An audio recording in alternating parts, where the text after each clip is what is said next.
নিকটাত্মীয় অথবা আপনার স্ত্রী অথবা আপনার মা অথবা আপনার বাবা, এদেরকে আল্লাহ তাআলা দুনিয়া থেকে উঠিয়ে দিবেন, অর্থাৎ তাদের ইন্তেকাল ঘটাবেন, তখন আপনাকে ধৈর্য ধারণ করতে হবে। হাই হুতাশ করা যাবে না, হায় আল্লাহ শুধু আমাকে রেখেছে এমন কথা বলা। এরপর আল্লাহ তাআলা বলেন ওয়াবাশশিরিস সাবিরিন, যারা ধৈর্যশীল হবে তাদের জন্য রয়েছে সুসংবাদ। ধৈর্যশীলদের জন্য কি?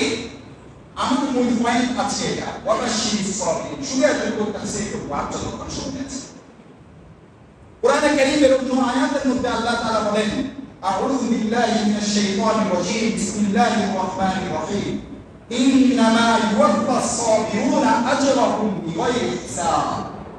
যারা সবের হবে, ধৈর্যশীল হবে, আল্লাহ তাআলা তাদের প্রতিদান পরিপূর্ণ করবেন, তাদের প্রতিদান দিবেন বিগাইরি হিসাব, হিসাব ছাড়া। বিগাইরি হিসাব মানে হিসাব ছাড়া। আখিরাতের মধ্যে আল্লাহ তাআলা বিগাইরি হিসাব আপনাকে সওয়াব দান করবেন। আরেক তাফসীরের মধ্যে লিখেছেন বিগাইরি হিসাব দ্বারা উদ্দেশ্য আল্লাহ তাআলা আপনাকে কোনো দরপাকড় করবেন না, আল্লাহ তাআলা আপনাকে কোনো জিজ্ঞাসাবাদ করবেন না, অর্থাৎ আপনাকে বিনা হিসাবে আল্লাহ তাআলা জান্নাত দান করবেন।